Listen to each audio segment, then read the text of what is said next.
गूंज एकेडमिक में आपका स्वागत है।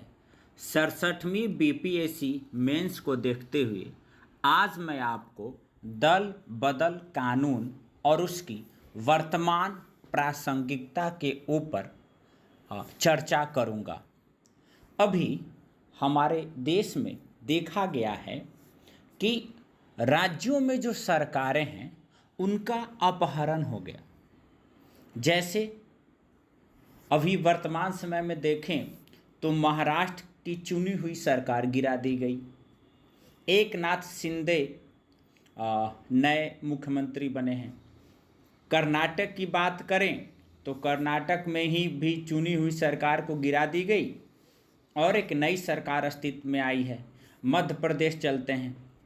मध्य प्रदेश के भी मामले में देखा गया कि एक चुनी हुई सरकार के सारे विधायक अपनी पार्टी की सदस्यता छोड़ दिए और यही नहीं, सभी ने इस्तीफा दे दिया और एक दूसरी हुई सरकार के साथ मिलकर चुनाव लड़कर फिर से सरकार में आ गई। कुछ ऐसा ही मैटर अन्य राज्यों में भी हमने देखा है।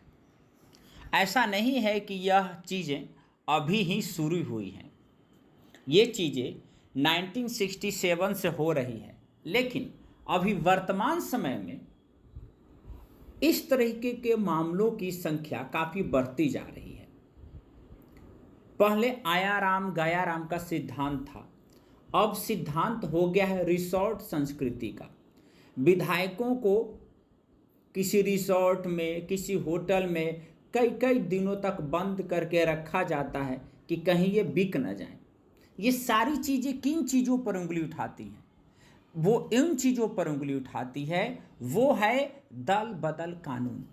अगर दल बदल कानून में कुछ कमियां हैं तो हमें उसे सुधार सकते हैं, लेकिन वर्तमान में उस दल बदल कानून की क्या स्थिति है ये हमें जानना चाहिए। तो चलिए इस कहानी को पहले शुरू करते हैं, इसको पढ़ते हैं, जानते हैं कि इसमें क्या क्या हो सकता है। और मेरा मानना है कि 67वीं बीपीएससी मेंस में आपसे ये सवाल पूछा जा सकता है। दल बदल कानून और वर्तमान प्रासंगिकता। भारत में 1967 के आम चुनावों के बाद राज्यों में विधायकों द्वारा बड़ी संख्या में दल बदल किया गया था।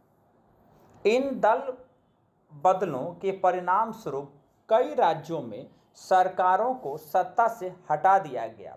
उस समय आया राम गया राम मुहावरा खूब प्रचलित था। दरअसल 1967 में हरियाणा के एक विधायक गया लाल ने एक दिन में 3 बार पार्टी बदली, जिसके बाद आया राम गया राम प्रचलित हो गया। तब तत्कालीन सांसदों ने इस मामले पर लोकसभा में गंभीर चिंता जताई थी। अभी वर्तमान समय में पुनः इस सरकार की स्थिति लगातार दिख रही है। इस प्रकार की स्थिति मणिपुर, गोवा, मध्य प्रदेश, कर्नाटक और महाराष्ट्र जैसे राज्यों में चुनी हुई सरकार विधायकों की खरीद फरोख्त कर गिरा दी गई। कुछ राज्यों में चुनी हुई सरकार गिराने की कोशिश की गई। कई मामलों में विधायक अपनी पार्टी छोड़कर दूसरी पार्टी का दामन थाम लिए। जनता किसी पार्टी को चुनती है, फिर उस पार्टी के लोगों को दूसरी पार्टी अपने पैसे के बूते या सत्ता का गलत इस्तेमाल कर अपनी तरफ आकर्षित कर लेती है और वो लोग उस पार्टी से टूटकर दूसरी पार्टी में चले जाते हैं। ये जनादेश के साथ खिलवाड़ है। हम लोगों को सोचना चाहिए कि चुनाव लड़ने के बाद जनता ने किसी अन्य पार्टी को चुना कि आप सत्ता में आइए, और वो लोग उस मूल पार्टी को छोड़कर किसी दूसरी पार्टी में चले जाते हैं या अपनी ही चुनी हुई सरकार गिरा देते हैं। तो ये जनादेश के साथ खिलवाड़ है और यह लोकतंत्र के साथ भी खिलवाड़ है और यह हमारी संसद के खिलाफ भी खिलवाड़ है। मैं ये मानता हूँ। इस प्रकार की स्थिति नहीं होनी चाहिए, लेकिन एक मजबूत कानून से हम इस प्रकार की स्थिति को कम कर सकते हैं। संविधान के जानकार कहते हैं कि 1985 में दल बदल कानून आने के बाद कुछ हद तक तो दल बदल पर लगाम लगी, लेकिन अब लग रहा है कि ये कानून काफ़ी नहीं है। हालांकि 10वीं अनुसूची को बिना दांत वाले बाघ के रूप में छोड़कर सुप्रीम कोर्ट द्वारा दिए गए गंभीर सुझावों को लागू करने के लिए संसद द्वारा कोई कदम नहीं उठाया गया है। हुआ ये कि ऐसे मामले सुप्रीम कोर्ट में जाते रहते हैं। सुप्रीम कोर्ट ने 10वीं अनुसूची को बिना दांत वाला बाघ कहा था और उन्होंने सुप्रीम कोर्ट ने बोला था कि संसद इस पर कोई मजबूत कानून लाए, लेकिन संसद इस पर कोई मजबूत कानून नहीं ला पाई।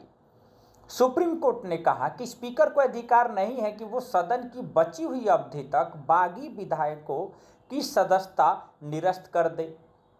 यानी अयोग्य ठहराते वक्त स्पीकर को यह अधिकार नहीं होगा कि वो बागी विधायकों के विधानसभा के बचे हुए कार्यकाल तक चुनाव लड़ने पर रोक लगा सके। सुप्रीम कोर्ट के इस फैसले से दल बदल आसान हो गया है। होता क्या है कि कानून में थोड़ी सी कमी का फ़ायदा लोग उठाते हैं। संविधान के जानकार कहते हैं कानून में संशोधन कर ये प्रावधान किया जाना चाहिए कि दल बदल करने वाला विधायक पूरे 5 साल के टर्म में चुनाव नहीं लड़ सकता, या फिर वो अविश्वास प्रस्ताव में वोट देंगे तो वोट काउंट नहीं किया जाएगा। मेरा भी मानना है कि अभी इस प्रावधान को लाना चाहिए। सुप्रीम कोर्ट के वरिष्ठ वकील विराग गुप्ता कहते हैं कि दल बदल कानून के दायरे से बचने के लिए विधायक या सांसद इस्तीफा दे रहे हैं। ऐसा आप मध्य प्रदेश के मामले में मैंने देखा है। आप अगर उस मामले को देखें तो मध्य प्रदेश में ये घटना घटी थी।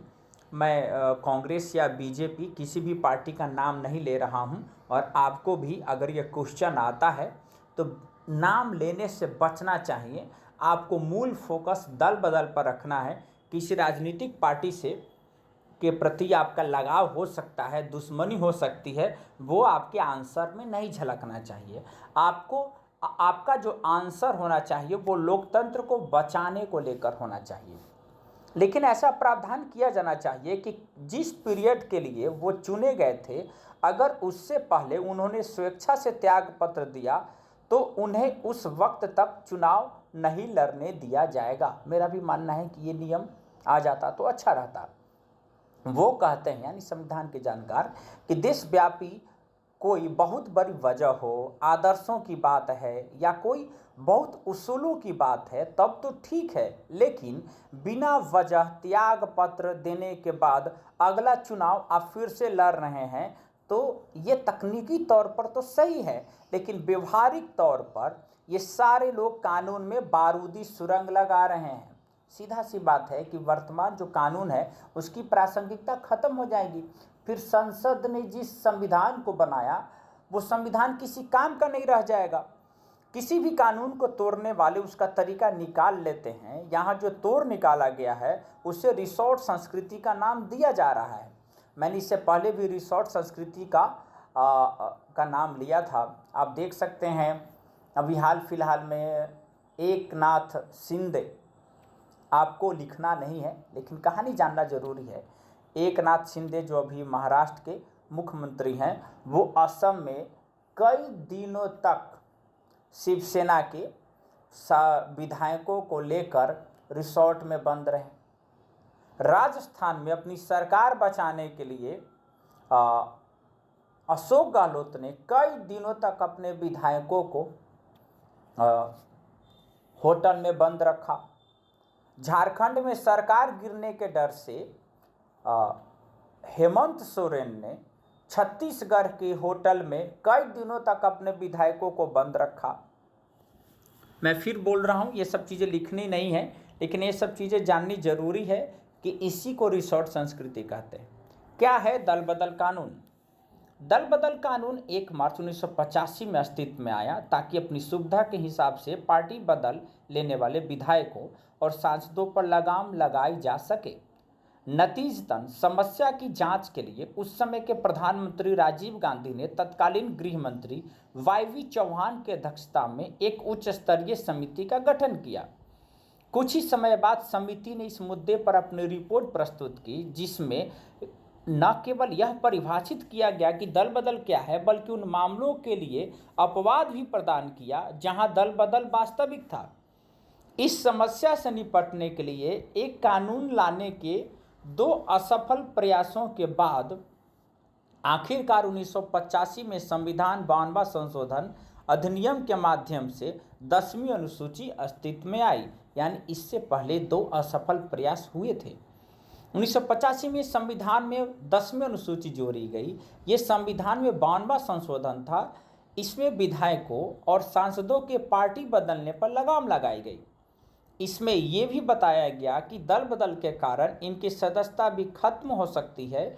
10वीं अनुसूची से उस समय 3 बड़े बदलाव हुए थे, क्योंकि उस समय 10वीं अनुसूची बिना दांत का बाघ बनकर रह गई थी, जिसकी चर्चा मैंने थोड़ी देर पहले की। भारत के संविधान का अनुच्छेद 102 उन आधारों को निर्धारित करता है जिनके तहत एक विधायक को सदन का सदस्य होने से अयोग्य ठहराया जा सकता है। अनुच्छेद 102 का पहला भाग ऐसे कई उदाहरणों का जिक्र करता है जिनसे ऐसी अयोग्यता की जा सकती है। अगर कोई व्यक्ति सरकार के अधीन लाभ के लिए कोई अघोषित पद धारण करता है, यदि उसे सक्षम न्यायालय द्वारा विकृत चित्त घोषित किया जाता है या वह अनुन्मोचित दिवालिया आदि हो जाता है। अनुच्छेद 102 का दूसरा भाग संविधान की 10वीं अनुसूची को किसी भी सदस्य को अयोग्य घोषित करने का अधिकार देता है। यह 10वीं अनुसूची ही है जिसे दल बदल विरोधी कानून के रूप में जाना जाता है। यानी यह दल बदल को रोकने में काम आता है। दल बदल को निष्ठा या कर्तव्य का सचेत परित्याग के रूप में परिभाषित किया गया है, जिसे आम भाषा में वफादारी और फर्ज को छोड़ देना कह सकते हैं। आपने देखा होगा कि कुछ लोग जो नई सरकार बनने की संभावना के ऊपर ही पार्टी बदल लेते हैं। उनको लग जाता है कि अच्छा हमारी ये सरकार सत्ता में नहीं आएगी, तो वो उस पार्टी में चले जाते हैं और उन लोगों को मौसम वैज्ञानिक कहा जाता है। एक दूसरा उदाहरण है जो अभी वर्तमान समय में देखा जा रहा है, उस पर मैंने काफ़ी चर्चा कर दिया है। कब कब लागू होगा दल बदल कानून? अगर कोई विधायक या सांसद खुद ही अपनी पार्टी की सदस्यता छोड़ देता है, यानी खुद ही अपनी पार्टी की सदस्यता छोड़ दे। अगर कोई निर्वाचित विधायक या सांसद पार्टी लाइन के खिलाफ जाता है, तब उसके ऊपर लागू होगा दल बदल कानून। अगर कोई सदस्य पार्टी व्हिप के बावजूद वोट नहीं करता, अगर कोई सदस्य सदन में पार्टी के निर्देशों का उल्लंघन करता है। इस कानून के अस्तित्व में आने के बाद कुछ समय बाद विधायकों और राजनीतिक दलों ने इसे तनाव परीक्षण के अधीन करना शुरू कर दिया। यानी इस पर टीका टिप्पणी हुई, चर्चा हुई। 1992 में 10वीं अनुसूची की वैधता और संवैधानिकता को की हो तो होलोहन बनाम जाचिल्हू और अन्य के ऐतिहासिक मामले में सर्वोच्च न्यायालय के समक्ष चुनौती दी गई थी। एक अध्यक्ष की शक्तियों की सीमा और सदन के बाहर एक विधायक के कृत्यों को तय करने के लिए न्यायपालिका को हस्तक्षेप करने के लिए मजबूर किया गया था, जो अयोग्यता कार्यवाही को आकर्षित कर सकता था। उस समय सुप्रीम कोर्ट ने अयोग्यता कार्यवाही पर निर्णय लेने के लिए अध्यक्ष की शक्ति को बरकरार रखा, लेकिन यह भी निर्धारित किया कि अध्यक्ष द्वारा लिया गया निर्णय न्यायिक समीक्षा के अधीन होगा। यही मामला अभी महाराष्ट्र सरकार के मामले में देखा गया है, जो 5 सदस्यीय संविधान बेंच में गया है। और यही नहीं, कर्नाटक में भी जब यही कुछ मामला था, जैसा मुझे ध्यान में आ रहा है। लेकिन इसमें अपवाद भी है। अगर किसी पार्टी के 2/3 विधायक या सांसद दूसरी पार्टी के साथ जाना चाहें तो उनकी सदस्यता खत्म नहीं होगी। मान लीजिए 100 विधानसभा की सीट है, नहीं ऐसे नहीं, मान लीजिए कोई पार्टी 100 सीट जीत कर आती है और उसके 75 सांसद या विधायक की अगर टूट हो जाएगी और उस मूल पार्टी को छोड़ देंगे तो उस पर यह दल बदल कानून लागू नहीं होगा। वर्ष 2003 में इस कानून में संशोधन भी किया गया। जब ये कानून बना तो प्रावधान ये था कि अगर किसी मूल पार्टी में बंटवारा होता है और 1/3 विधायक एक नया ग्रुप बनाते हैं तो उनकी सदस्यता नहीं जाएगी।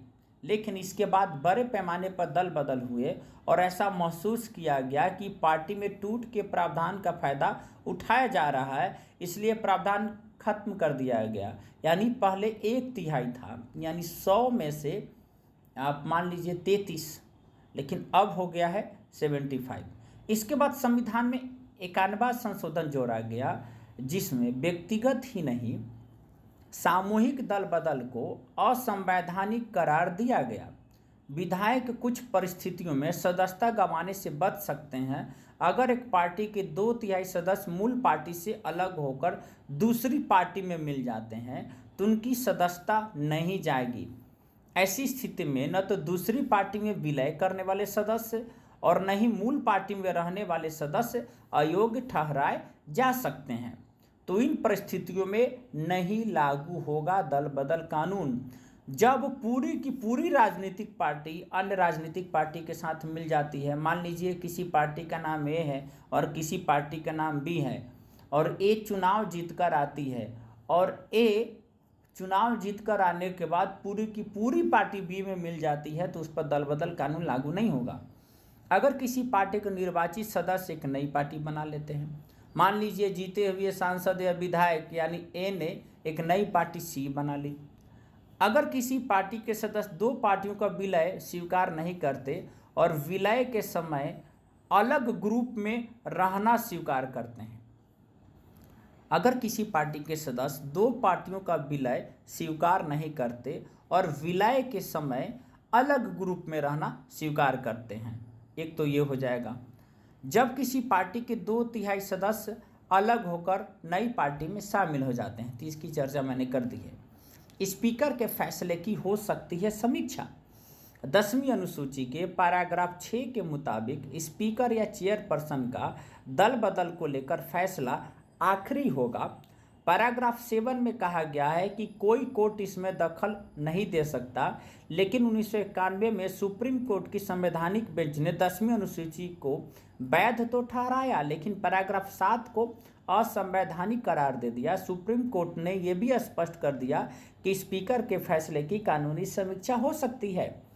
साल 2003 में संसद में संविधान 91वां संशोधन अधिनियम पेश किया गया था, जिसके परिणाम स्वरूप 10वीं अनुसूची के तहत पार्टी में विभाजन के मामलों में विधायकों को दी गई सुरक्षा के प्रावधान हटा दिए गए थे।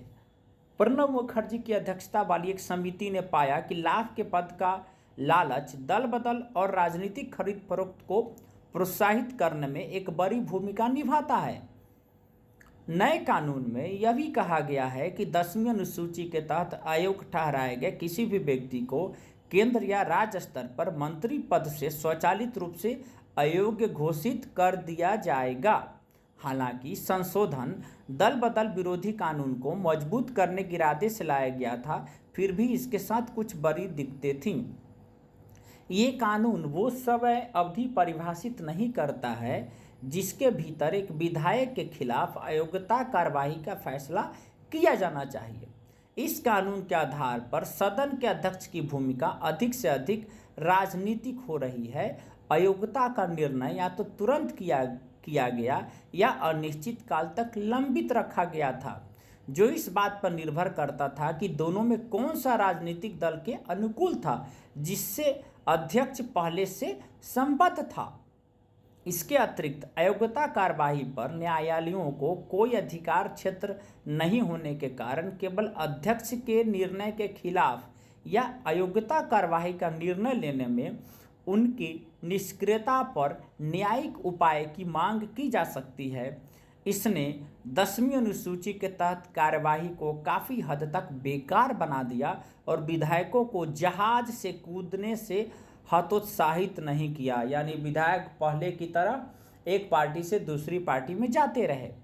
हालांकि 2020 में सुप्रीम कोर्ट ने एक आदेश में कहा कि स्पीकर को उचित समय के भीतर उनके सामने लंबित अयोग्यता की कार्रवाई पर फैसला करना चाहिए।